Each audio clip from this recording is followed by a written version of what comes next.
Hello friends, good morning. Last લેક્ચરમાં આપણે static friction અને કાઇનેટિક ફ્રિક્શન વડે ઘર્ષણના મૂલ્યો ધન મળશે, ઋણ મળશે એ બધી ચર્ચા કરી હતી. એ સિવાય આપણે મલ્ટિપલ ફોર્સિસ વડે વર્ક ડન એટલે કે એક કરતા વધુ બળ વડે થતું કાર્ય પણ શોધ્યું હતું અને બીજી ચર્ચા કરી હતી વેરિયેબલ ફોર્સ માટે, બરાબર. અને એના પર આધારિત બે ક્વેશ્ચન પણ સોલ્વ કરેલા હતા, જેમાં આપણે એક બળ એ સ્થાનાંતર પર આધારિત લીધું હતું, જ્યારે બીજું બળ એ સમય પર આધારિત લીધું હતું. સમયવાળો ક્વેશ્ચન આમ ઈઝી જ હતો, પણ કેલ્ક્યુલેશનની રીતે થોડો કોમ્પ્લિકેટેડ લાગતો હોય, કારણ કે આપણે બાયોલોજી સ્ટુડન્ટ્સ છીએ તો આપણને થોડો કોમ્પ્લિકેટેડ લાગતો હોય. તો હું ફરીથી બીજો એક સેમ પેટર્નનો ક્વેશ્ચન લઉં છું, ખાલી હું એફ ની કિંમત બદલી નાખું છું, બરાબર છે, જેથી આપણને ગઈકાલનો જે ક્વેશ્ચન હતો એની વધુ એક વખત પ્રેક્ટિસ થઈ જાય. અને ક્વેશ્ચન તમે તમારી સ્ક્રીન પર જોઈ જ શકો છો. સૌથી પહેલા તમે શું કરશો તો કે હું ગણાવું છું, હું તો ગણાવું જ છું અત્યારે, પણ તમારે અત્યારે તમારી સ્ક્રીન પોઝ કરી દેવાની છે અને તમારે સોલ્વ કરવાનો છે. તમારે એક વખત પ્રયત્ન કરી લેવાનો સોલ્વ કરવાનો, પછી હું સોલ્વ કરું છું એ જોવાનું છે, બરાબર છે. જો તમારાથી થઈ જાય તો તમારો કોન્ફિડન્સ સારો એવો વધી જશે, ને ન થાય તો પછી હું તો સોલ્વ કરાવું જ છું, એ જોઈ લેશો. ક્લિયર છે? તો ચાલો સ્ક્રીન પોઝ કરો અને ટ્રાય કરો. ચલો, લગભગ દરેકનો આન્સર આવી જ ગયો હશે, પણ ન આવ્યો હોય તો હવે જોઈએ આપણે કેવી રીતે સોલ્વ કરી શકાય, બરાબર છે. તો આપણે નિયમ પ્રમાણે જેમ જતા હોઈએ એમ જ જઈએ. એટલે dw બરાબર મારે લખવું જોઈએ f સદિશ ડોટ ds સદિશ, બરાબર. કિંમત મૂકી દઈએ તો dw is equal to f સદિશ એટલે થઈ જશે t સ્ક્વેર, અને ds ની જગ્યાએ કિંમત આપણે લખી દઈશું સૂક્ષ્મ સ્થાનાંતર dx, બરાબર છે. ફરીથી t અને x નો પ્રોબ્લેમ આવી ગયો. જ્યારે પણ આવો પ્રોબ્લેમ આવે એટલે આપણે શું કરીશું તો કે dt વડે ગુણીશું અને dt વડે ભાગી દઈશું. હવે છેદનો dt હોય એને આ dx સાથે મૂકતા, યાદ હોય તો ગઈકાલનું, બરાબર છે. તો એ પ્રમાણે જો કરીએ તો અહીંયાથી dw is equal to t square into dx by dt into dt, એટલે આ થઈ જશે t square into v into dt. બોલો, ક્લિયર થાય છે વાત? અને આ બધું શું છે? dw. આને આપણે કહી દઈએ સમીકરણ નંબર 1. હવે તો કે હવે આપણે બળ ઉઠાવી લઈશું. f is equal to t square, f બરાબર ma લખાય તો ma બરાબર t સ્ક્વેર, m ની જગ્યાએ કિંમત મૂકી દઈએ 5, 5a is equal to t square. તો અહીંયાથી આપણી પાસે પ્રવેગ a બરાબર થઈ જશે t સ્ક્વેર ના છેદમાં 5.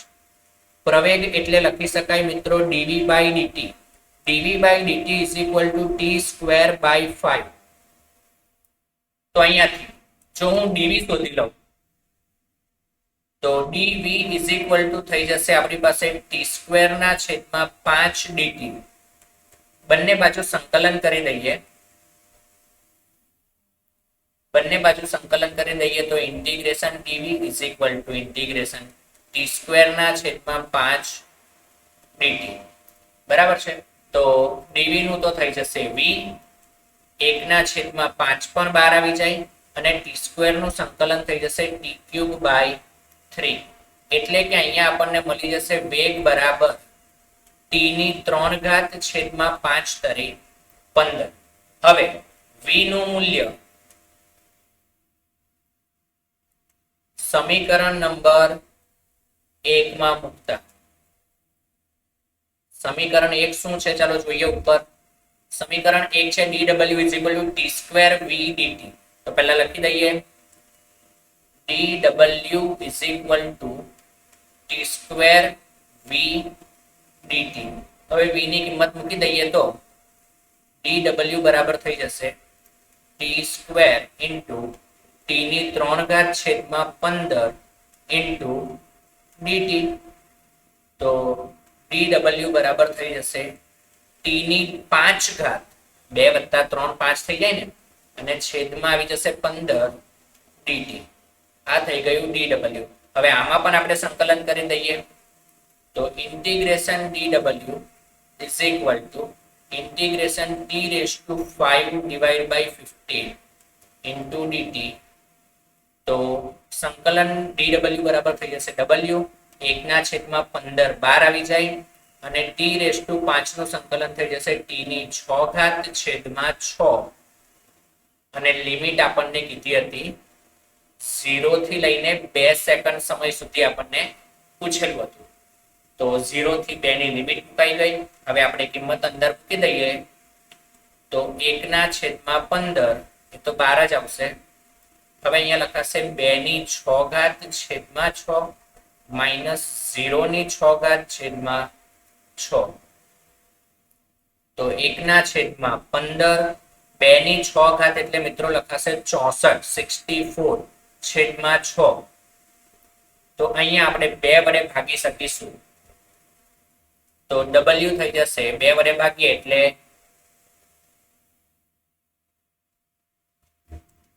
અંશમાં આવી જશે 32 અને છેદમાં આવી જશે 15 × 3 એટલે કે 32/45 જૂલ. આ આપણો આન્સર આવી જશે.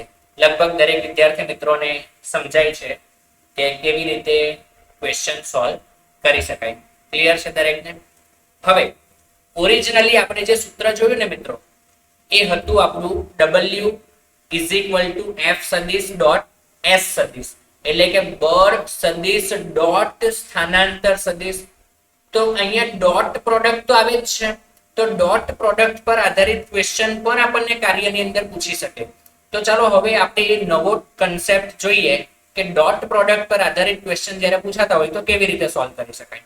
આમ તો સદિશ જ્યારે ભણાવ્યું હતું ત્યારે ડોટ પ્રોડક્ટ શીખવાડેલું જ હતું, પણ છતાં હું ફરી એક વખત બેઝિક રિવિઝન કરાવી દઉં છું ડોટ પ્રોડક્ટ કે ડોટ પ્રોડક્ટ કેવી રીતે કરાય. બરાબર છે? તો મિત્રો આપણે હવે જોઈ રહ્યા છીએ ડોટ પ્રોડક્ટ. ડોટ પ્રોડક્ટ આમ જોઈએ ને તો અત્યાર સુધી આપણે સાદી ચર્ચા કરતા કે સદિશ a ડોટ સદિશ b આપણને પૂછેલું હોય તો આપણે ખાલી આમ લખી દેતા કે a b cos θ, જ્યાં a નું મૂલ્ય મૂકી દેવાનું, b નું મૂલ્ય મૂકી દેવાનું અને cos θ જેમાં θ એ a સદિશ અને b સદિશ વચ્ચેનો ખૂણો હોય. પરંતુ અહીંયા આપણે થોડુંક અલગ રીતે જોઈશું કારણ કે a સદિશ પાસે પણ કંઈક પોતાના ઘટકો હશે x y અને z દિશાના. તો a સદિશને આપણે કંઈક આ રીતે લખી શકીએ ax i cap plus ay j cap plus az k cap. i j અને k એ અનુક્રમે x y અને z દિશાના ઘટકો છે એમ દર્શાવતું હોય એની દિશાના એકમ સદિશ કહી શકાય. b સદિશ એટલે bx i caret plus by j cap અથવા તો કેરેટ જે કંઈ તમે બોલતા હોઈએ અને bz k cap. આ થઈ ગયા a સદિશ અને b સદિશ. આપણે જાણીએ છીએ કે i સદિશ i cap dot i cap, j cap dot j cap અને k cap dot k cap આ બધાનું જ મૂલ્ય 1 થાય અને આના સિવાયના બીજા કોઈ પણ હોય એટલે કે i dot j, j dot k, i dot k, k dot i મતલબમાં સરખાનો ડોટ પ્રોડક્ટ કરશો તો 1 આવશે એકમ સદિશમાં, અલગ અલગનો કરશો તો 0 આવશે. એટલે કે અહીંયાથી આપણે જો હવે a સદિશ ડોટ b સદિશ મારે શોધવું હોય તો a સદિશ ડોટ b સદિશની અંદર આપણી પાસે ax bx i dot i આવશે પ્લસ હવે હું આ i ના આ j સાથે ગુણાકાર કરવા જઈશ ને તો 0 થઈ જશે. આ i નો આ k સાથે ગુણાકાર કરવા જઈશ ને તો 0 થઈ જશે, જે મેં અત્યારે અહીંયા સમજાવ્યું ને એવી જ રીતે કે અલગ અલગ આવે i j i k તો 0 થઈ જાય. i આપણે લખી શકીએ, એવી જ રીતે j લખી શકીએ અને k લખી શકીએ. j માટે જ્યારે હું i લખીશ તો 0 થઈ જશે અને j માટે k લખીશ તો પણ 0 થઈ જશે. j સાથે ફક્ત z લખી શકાય એટલે કે ay by j cap dot j cap plus az bz k cap dot k cap. હવે આ આઈ ડોટ આઈ, જે ડોટ જે અને કે ડોટ કે આ બધાની વેલ્યુ તો કેટલી થઈ ગઈ? 1. તો અહીંયા ડોટ પ્રોડક્ટ થઈ ગયો ax bx plus ay by plus az bz. જો તમે સમજી શકતા હોય તો આપણે ડાયરેક્ટલી, મને જ્યારે પણ a ડોટ b અથવા તો કોઈ પણ બે સદિશનો ડોટ પ્રોડક્ટ કરવાનું કહેવામાં આવે તો આપણે સિમ્પલી ડાયરેક્ટ એના આન્સર લખી શકીએ. અને કેવી રીતે લખી શકીએ એ પણ તમે અહીંયાથી ડાયરેક્ટ સમજી શકો છો કે બંનેના x ઘટકનો ગુણાકાર કરી દેવાનો, વત્તા y ઘટકનો ગુણાકાર કરી દેવાનો, વત્તા z ઘટકનો ગુણાકાર કરી દેવાનો. આ રીતે આપણે ડાયરેક્ટલી એના ડોટ પ્રોડક્ટ શોધી શકીએ. અને આમાં કોઈ ગુણાકાર થઈ ગયા પછી ડોટ પ્રોડક્ટની અંદર કોઈ પણ i j કે k રહેતા નથી, કારણ કે ડોટ પ્રોડક્ટનું નામ જ છે અદિશ ગુણાકાર. એટલે એ સદિશને અદિશમાં ફેરવી દેતું હોય છે અને અદિશની કોઈ દિશા હોતી નથી, એટલે સીધે સીધો સાદો સરવાળો કરી શકાય આનું જે કઈ મૂલ્ય આવે એનું. બરાબર છે? હું એક એક્ઝામ્પલ પણ તમને આપી દઉં આ જ રીતે. તો ધારો કે આપણને એક્ઝામ્પલ લઈ લઈએ. ચાલો, એક્ઝામ્પલ ની અંદર મને કહેવામાં આવે છે કે a સદિશ બરાબર છે 2i cap plus 3j cap plus 4k cap. હવે એવું જરૂરી તો નથી કે બધા પ્લસ જ હોય, તો આપણે b સદિશને થોડોક અલગ રીતે લઈએ. b સદિશ બરાબર 4i cap minus 2j cap minus 5k cap. બરાબર છે? તો આ a અને b બંને સદિશ આવી ગયા અને આપણને કીધું છે કે a સદિશ ડોટ b સદિશ શોધો. a સદિશ ડોટ b સદિશ શોધો. મારે a ડોટ b શોધવું છે. તો ચાલો શરૂ કરીએ. ક્વેશ્ચન આપણી સામે છે. તો જો હું a ડોટ b કરીશ તો હવે મારે કઈ વધારે વિચારવાનું જ નથી. i ડોટ i કરવાનું, એટલે 4 2 8. બરાબર છે? પ્લસ 3 માઇનસ 2, જે ડોટ જેમાં પ્લસ 3 માઇનસ 2 એટલે માઇનસ 6 અને પ્લસ 4 માઇનસ 5. કે ડોટ કે કરીએ ત્યારે પ્લસ 4 માઇનસ 5 એટલે 5 ચોક 20 પણ આવશે માઇનસ 20. તો અહીંયાથી થઈ ગયું આપણી પાસે 8 માઇનસ 26, 8 માઇનસ 26. તો આ કિંમત આપણી થઈ ગઈ માઇનસ 18. તો a ડોટ b નો અહીંયા આન્સર આવશે માઇનસ 18. જે અદિશ કિંમત છે એની કોઈ દિશા નહીં હોય. લગભગ દરેકને સમજાઈ ગયું હશે ડોટ પ્રોડક્ટ કેવી રીતે ગણી શકાય. તો હવે આપણને જે a અને b સદિશ કીધા છે એની જગ્યાએ હવે આપણને f સદિશ અને bs સદિશ અથવા તો s સદિશ આપવામાં આવશે, એટલે કે સ્થાનાંતર સદિશ અને બળ સદિશ. તો એના પર આધારિત આપણે હવે કાર્ય પણ શોધીશું. તો ચાલો જોઈએ એ પ્રશ્નો કેવી રીતે પૂછાતા હોય છે એ. તો મિત્રો તમે તમારી સ્ક્રીન પર જોઈ શકો છો એક્ઝામ્પલ. આપણને કીધું છે f સદિશ બરાબર 2i plus 3j plus 4k. આટલું આપી દીધું છે. તો આપણે પહેલા લખી દઈએ f સદિશ બરાબર 2i cap plus 3j cap plus 4k cap. આ રીતે આવી ગયું. હવે સ્થાનાંતરની વાત કરીએ તો s સદિશ જો મારે શોધવો હોય તો પ્રારંભિક બિંદુ આ છે, અહીંયાથી આટલે સુધી જાય છે. તો આપણે કંઈક સ્થાનાંતર આ રીતે ગણવું પડે કે 1 minus 0 i cap plus 3 minus 0 j cap plus 6 minus 0 k cap. આ રીતે કંઈક લખીએ તો અહીંયાથી આપણને સ્થાનાંતર સદિશ પણ મળી જશે, જે આવશે 1 i cap plus 3 j cap plus 6 k cap. આપણે શોધવું છે કાર્ય. Work done is equal to f સદિશ ડોટ s સદિશ.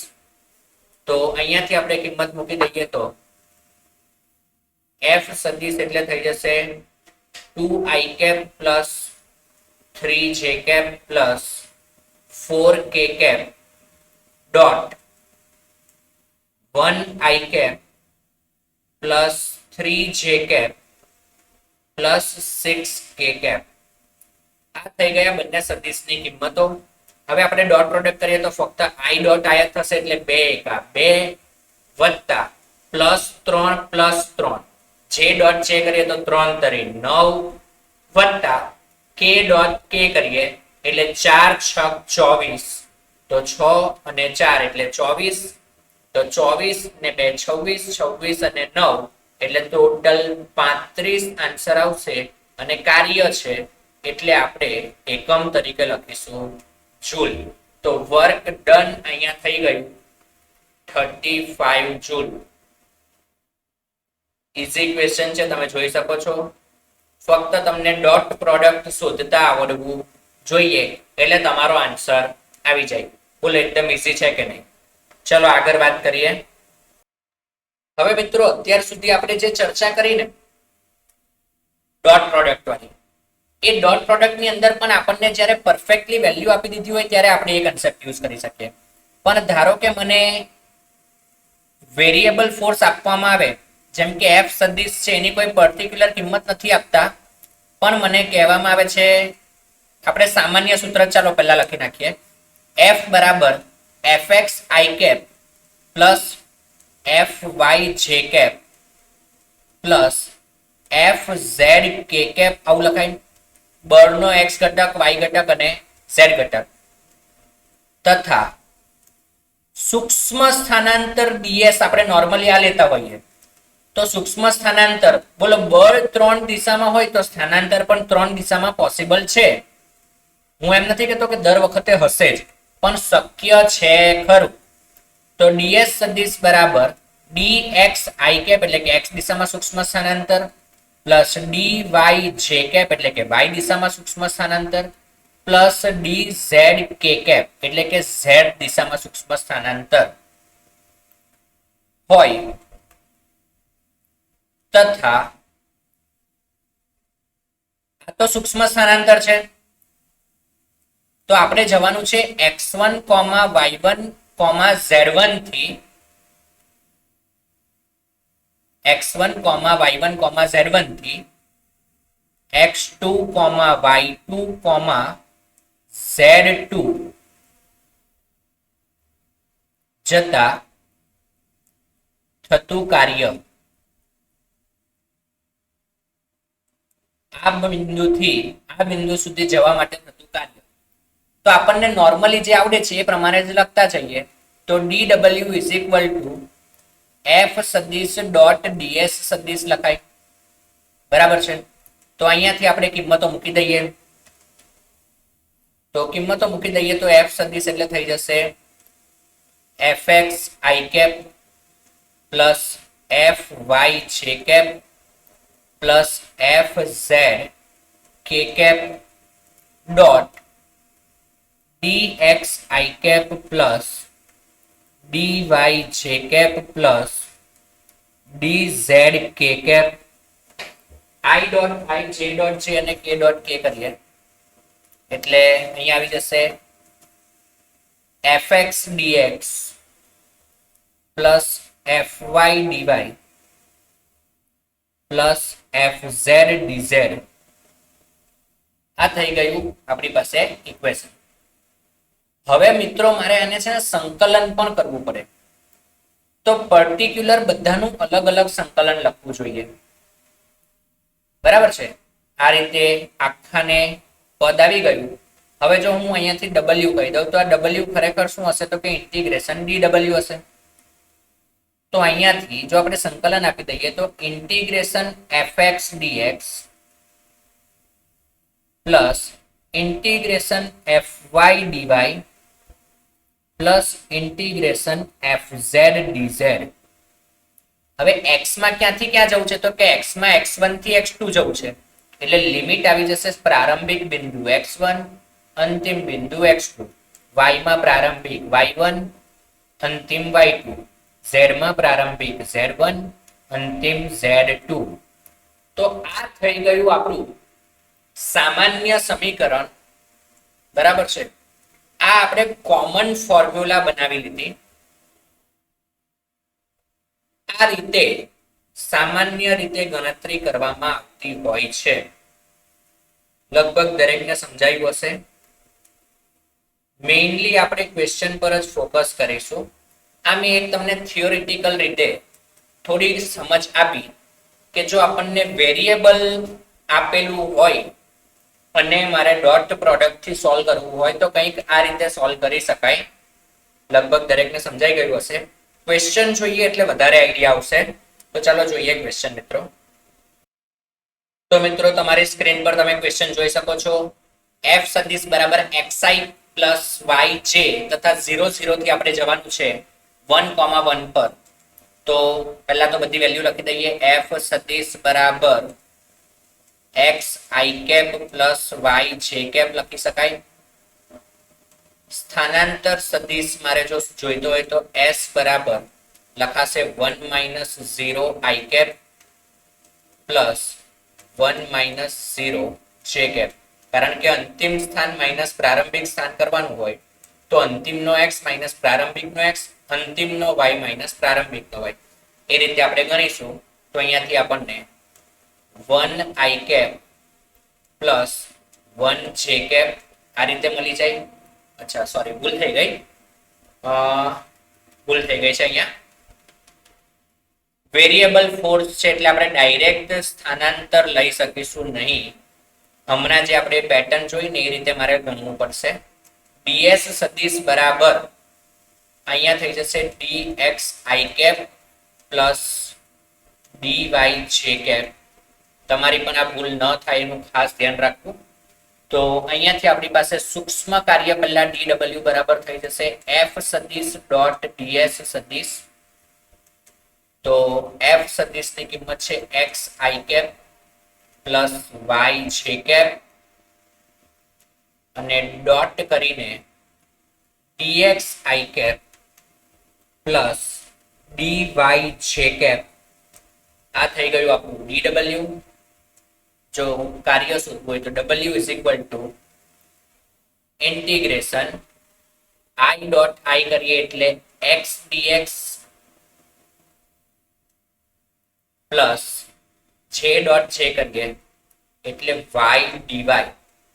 તો x dx અને y dy બંનેને અલગ અલગ સંકલન આપી દઈએ તો આપણે એની લિમિટ પણ લખી શકીશું. Integration x dx plus integration y dy. x ની વાત કરીએ તો x માં 0 થી 1 જવું છે, y માં પણ 0 થી 1 જવું છે. તો બંનેની લિમિટ 0 થી 1 અને 0 થી 1 આ રીતે લિમિટ લખાઈ ગઈ. હવે x નું સંકલન થઈ જશે મિત્રો x સ્ક્વેર બાય 2 x નો વર્ગ ભાગ્યા 2 0 થી 1 વત્તા y ની પણ વાત કરીએ તો y નો વર્ગ ભાગ્યા 2. આની પણ લિમિટ આવશે 0 થી 1. લિમિટ મૂકી દઈએ તો લિમિટ આવી જશે 1 નો વર્ગ ભાગ્યા 2 માઇનસ 0 નો વર્ગ ભાગ્યા 2 પ્લસ y માટે વાત કરીએ તો 1 નો વર્ગ ભાગ્યા 2 માઇનસ 0 નો વર્ગ ભાગ્યા 2. એટલે કે બંને બાજુએ આપણે જોઈશું તો વર્ક ડન આપણને મળશે 1/2 પ્લસ 1/2 એટલે કે 1 જૂલ. 1 જૂલ જેટલું કાર્ય થયું એમ કહી શકાય. એકદમ ઈઝી ક્વેશ્ચન છે. જો તમને આગળની દરેક પેટર્ન સમજાતી જતી હોય તો દરેક વસ્તુ એકદમ ઈઝી છે અને આ રીતે કઈ ક્વેશ્ચન સોલ્વ કરી શકાય. લગભગ તમને સમજાઈ ગયું હશે. તો ચાલો વધુ એક ક્વેશ્ચન જોઈએ સેમ આ જ પેટર્નનો. તો સેમ પેટર્નનો વધુ એક ક્વેશ્ચન તમે જોઈ શકો છો. f સદિશ બરાબર x square i cap plus y square j cap plus 2z k cap. એટલે કે આપણને વેલ્યુ આપી દીધી છે. તો પહેલા તો લખી દઈએ f સદિશ બરાબર x square i cap plus y square j cap plus 2z k cap અને સૂક્ષ્મ સ્થાનાંતર સદિશ આપણે લેવાનો હોય. આગળના ક્વેશ્ચનમાં થઈ ભૂલ ફરીથી ન થાય એનું ધ્યાન રાખવું કારણ કે આ વેરિયેબલ ફોર્સ છે. તો ds સદિશ બરાબર dx i cap plus dy j cap plus dz k cap. આ રીતે કંઈક લખી શકાય. હવે આપણે સૂક્ષ્મ કાર્ય શોધીએ તો dw is equal to f સદિશ ડોટ ds સદિશ. કિંમત મૂકી દઈએ તો x square i cap plus y square j cap plus 2z k cap dot dx i cap plus dy j cap plus dz k cap. Dot product આપી દઈએ. કુલ કાર્ય શોધવું હોય તો w ઇઝ ઇક્વલ ટુ સંકલન i dot i કરીશું એટલે x square dx plus y square dy j dot j કરીશું અને k ડોટ k કરીએ એટલે 2z dz. z અને 2 માં અલગ અલગ દેખાય એવું ધ્યાન રાખજો. હવે બધાને આપણે સંકલન અલગ અલગ આપી દઈએ તો w is equal two integration x square dx plus integration y square dy plus 2 અચર કહેવાય એટલે બહાર આવી જાય ઇન્ટિગ્રેશન z dz. ક્યાંથી ક્યાં જવું હતું તો 1 2 3 થી અપર લિમિટ 4 5 અને 6 જવું હતું. તો હવે આપણે સંકલન કરીએ તો x સ્ક્વેર dx નું સંકલન થઈ જશે મિત્રો x ની 3 ઘાત છેદમાં 3 1 થી 4 વત્તા y ની વાત કરીએ તો y સ્ક્વેર નું સંકલન પણ થઈ જશે y ની 3 ઘાત છેદમાં 3. હવે આ સંકલન તો તમને આવડવું જોઈએ. કોઈને એવો પ્રશ્ન ન થવો જોઈએ કે સર આ y સ્ક્વેર નું y ક્યુબ બાય 3 કેવી રીતે થઈ ગયું, x સ્ક્વેર નું x ક્યુબ બાય 3 કેવી રીતે થઈ ગયું. હવે આ બધું તો બેઝિક વસ્તુમાં આવી ગયું કહેવાય એટલે મગજમાં ફિટ જ હોવું જોઈએ. z dz નું સંકલન થઈ જશે અહીંયા z સ્ક્વેર બાય 2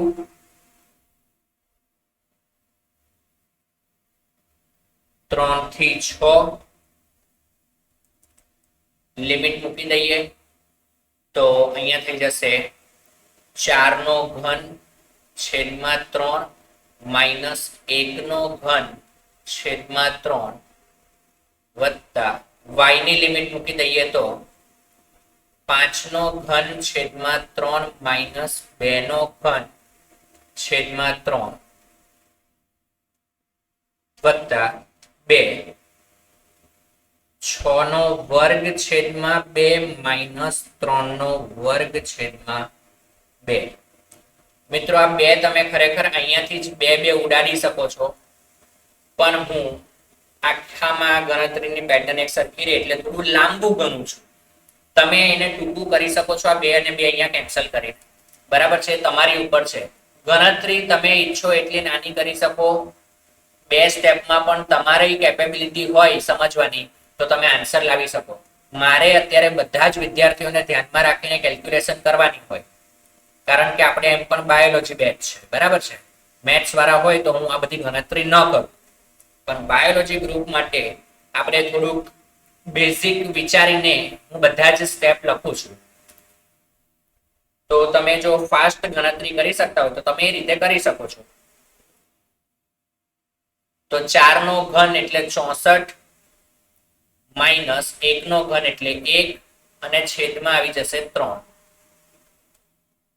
વત્તા 5 નો ઘન એટલે 125 આવશે માઇનસ 2 નો ઘન એટલે 8 અને અહીંયા પણ આખાના છેદમાં આવી જશે 3 પ્લસ 2 એમના એમ 6 નો વર્ગ એટલે 36 માઇનસ 3 નો વર્ગ એટલે 9 અને ભાગ્યા આવી જશે 2. તો આ રીતે કંઈક આવી ગયું. આજ હજી આગળ સાદરૂપ આપીએ 64 માંથી 1 જાય એટલે 63/3 પ્લસ 125 માંથી 8 જાય એટલે 117 ભાગ્યા 3 પ્લસ 9 36 માંથી 9 જાય એટલે 27 27 into 2 divide by 2 આ રીતનું કંઈક છે. હવે અહીંયાથી 3 3 બંનેમાં કેન્સલ થઈ જશે એટલે અહીંયાથી 3 કેન્સલ કરીશું એટલે 21, અહીંયાથી 3 કેન્સલ કરીશું એટલે 3 તરી 9, 3 તરી 9, 2 વધે એટલે 27, તો 3 9 27 બરાબર છે. એટલે 21 વત્તા 39 વત્તા 2 અને 2 કેન્સલ કરી દઈએ એટલે અહીંયા આવી જશે 27 અને આનો સરવાળો કેટલો થઈ જાય 39 ને 1 40, 40 ને 20, 60 ને 20, 80, 87 જૂલ. તો ફાઇનલી આપણો આન્સર આવી ગયો છે અહીંયા work done is equal two 87 joule. તો ખાલી સંકલન જ કરવાનું હતું. જો તમને સંકલન કરતા આવડતું હશે તો તમારો આન્સર આવી જશે. તો આ પ્રકારે કંઈક ક્વેશ્ચન સોલ્વ કરી શકાય. લગભગ દરેક વિદ્યાર્થી મિત્રોને સમજાઈ ગયું હશે. તો આ સાથે હું આજનો સેશન અહીંયા અટકાવું છું. આવતીકાલે ફરીથી મળીશું એક વધુ નવા સેશન સાથે. લગભગ આજના સેશનમાં દરેક વિદ્યાર્થી મિત્રોને બધું ક્લિયર હશે. તો મળીએ નેક્સ્ટ સેશનમાં. Thank you.